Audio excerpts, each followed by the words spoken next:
Alors maintenant, nous allons parler des règles, et notamment de la qualité de l'information. Il faut avoir des règles de base, finalement, pour avoir une information de qualité. Alors, selon vous, quelles vont être ces règles? Essayez de prendre un peu de temps pour y réfléchir. Notez-vous un petit peu en vous disant, tiens, si je veux avoir accès à de l'information, comment je veux qu'elle soit, quels sont les critères pour avoir accès à cette information. C'est vrai, et effectivement, les règles doivent être importantes, et il y en a quelques-unes, on va en dénombrer 5 vraiment un peu importantes, mais comme Michael vous l'a dit, prenez le temps, mettez sur pause, réfléchissez, analysez un petit peu quelles pourraient être vos réponses, mais au fond, quelles sont les règles à respecter dans notre système d'information? Alors, justement, selon Première règle, tu as commencé à en parler, Michael, mais c'est vraiment quelle est la pertinence de l'information. Encore une fois, pas d'information pertinente, grand danger, j'ai envie de dire, grand danger, possiblement grand danger. Comme on l'a vu par exemple sur l'exemple d'avant par rapport au stock, si vous n'avez pas une bonne information sur vos stocks, vous risquez de vous retrouver en rupture de stock et de louper des ventes. Donc du coup, c'est pas bon. Ou d'avoir un surstock et d'avoir dépensé énormément pour votre stock qui pourrait mettre en danger votre comptabilité, votre cash flow. Et donc du coup, gros problème encore. Donc quelle est la pertinence de ça? C'est très important, de cette information. Inversement, quel va être l'intérêt de l'information? Ça sert à rien demain de donner des informations, je sais pas moi, combien de jours vous avez fait pour créer tel produit, le donner à vos clients. Ça, enfin, je veux dire, à un moment donné, trop d'informations peuvent tuer l'information. C'est juste. Imaginez un catalogue produit trop détaillé avec trop d'informations, qu'est-ce que vous allez en faire? Il va falloir se dire, tiens, quelle information j'ai besoin ou les personnes ont besoin d'avoir accès. Et ça, je crois que c'est vraiment primordial aujourd'hui, parce qu'on le disait tout à l'heure, notamment par rapport à Internet et par rapport aux nouveaux outils, c'est que la masse d'informations est considérable. Quand on repense quelques années en arrière, alors c'est vrai qu'on avait des gros classeurs, mais la masse était bien moins importante en fait qu'aujourd'hui.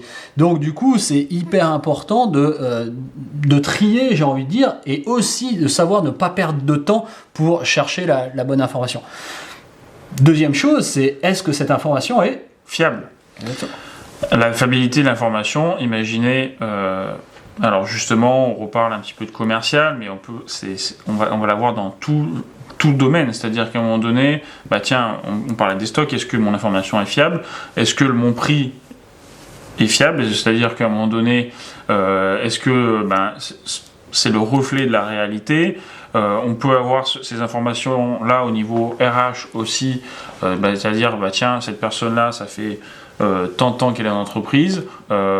C'est des informations qui sont importantes. Un exemple encore certainement plus parlant, je dirais, sur la comptabilité. Imaginez que vous n'avez pas d'informations fiables sur la comptabilité des produits ou des services de l'entreprise, des charges de l'entreprise ou des montants de TVA de l'entreprise. Ça pourrait s'avérer catastrophique et qui pourrait à terme vraiment mettre en danger l'entreprise.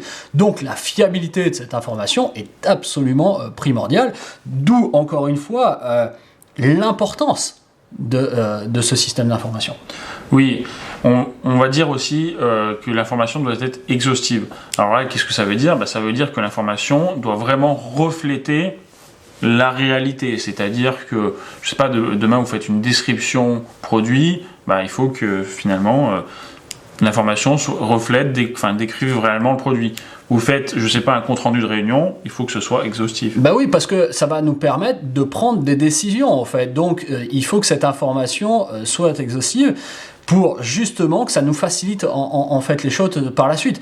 C'est dans le process, j'ai envie de dire, qu'elle doit être exhaustive.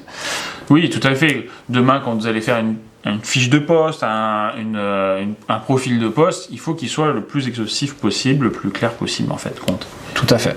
Et puis, il faut aussi, Michael, que cette information, et ça c'est vraiment très important, il faut que ça puisse être compris, il faut que ça soit compréhensible. Ça sert à rien, effectivement, d'avoir des tonnes et des tonnes d'informations si l'information n'a pas cette capacité à être comprise. Et suivant les différents niveaux dans l'entreprise, il faut que ça puisse être facile d'utilisation, j'ai envie de dire. Oui, en fait, compréhensible. Imaginez un tableau de bord avec plein d'informations, des informations qui sont peut-être pas expliquées, par exemple, je sais pas, vous avez un tableau de bord où sans explication, sans légende, sans rien, finalement, elle ne va pas être compréhensible, votre information. Donc, il faut aussi vous dire, tiens, cette information-là, pareil, selon à qui elle va être destinée. Si, je sais pas moi, vous êtes chercheur dans une entreprise, vous donnez des informations sur un produit, mais que la personne ne parle pas le même langage que vous, et il faut le rendre aussi compréhensible, cette information. C'est un des vrais enjeux, c'est un des vrais enjeux dans l'entreprise. Moi qui travaille beaucoup dans l'entreprise sur de la communication notamment, on s'aperçoit souvent qu'il y a des tonnes d'informations dans les entreprises comme partout, j'ai envie de dire, mais que cette information parfois est complètement incompréhensible pour un certain nombre, et donc du coup on a loupé au fond l'objectif qui était de faire passer, de fluidifier l'information, parce que quand elle arrive, ok, on a su la trouver, ok, elle est là, mais par contre on ne sait pas la décrypter, ou on sait mal la décrypter, et ça peut poser problème. Et le dernier point, c'est la disponibilité. Ça, on en a parlé à travers notamment les outils collaboratifs qui facilitent finalement cette disponibilité de l'information. Voilà, l'objectif, c'est que les outils soient vraiment en ligne pour faciliter cette mise à jour de l'un ou de l'autre, qu'il n'y ait pas des sauvegardes qu'il faut renvoyer, qu'on a oublié d'envoyer, enfin bref, les cours, imaginez les contrats, tout doit être disponible un maximum pour tout le monde. Ça a été vraiment facilité, notamment, on parlait tout à l'heure du travail qu'on peut avoir sur des situations géographiques différentes. Ça, c'est vraiment important. Imaginez encore le fonctionnement avec des classeurs. Pour nous, ce serait quasiment impossible aujourd'hui de travailler comme ça. Donc, si vous voulez bien, résumons, vous avez donc 5 règles importantes, pertinentes, fiables, exhaustives, donc très important, compréhensibles et, pour finir, disponibles. Vous avez d'autres manières de classifier cette information. Vous en trouverez d'autres dans le cours. Maintenant, je propose de vous dire, quel est un petit peu le processus de cette gestion de l'information. Pour toi, quel serait un petit peu ce processus ? Déjà, il faut la collecter. Déjà, il faut aller chercher cette information. Ça, c'est vraiment le premier point. La première étape. Ensuite, il faut la saisir. On en a parlé tout à l'heure, ça prend du temps. Il faut se dire, comment je vais essayer de justement automatiser cette information. Tout à fait. Et puis derrière, on va avoir le traitement de cette information, comment ça va être traité, comment ça va être géré, et donc du coup, suite effectivement à la saisie, comment on va traiter cette information, très important aussi. Oui, où je la traite, où je la mets cette information, justement pour derrière comment la diffuser. La diffusion de l'information, comment je vais diffuser cette information auprès de mes collaborateurs. Est-ce que je fais un communiqué ? Est-ce que j'ai un document physique ? Est-ce que j'ai... Quelle va être la meilleure façon de diffuser l'information ? Et puis le dernier point pour moi, ça va être comment je vais au fond stocker cette information sur du court, du moyen, du long terme. Encore une fois, sur des domaines de loi, vous devez être obligé de garder des informations pendant plusieurs années parfois.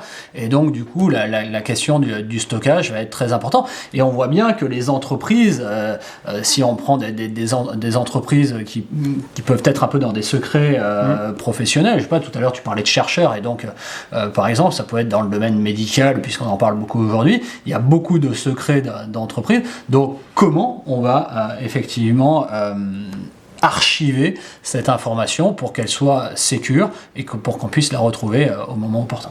Oui, justement, ça sera notre prochain cours, prochain chapitre, on va dire plutôt, sur comment on va classer cette information et comment on va l'indexer. Allons voir ça tout de suite.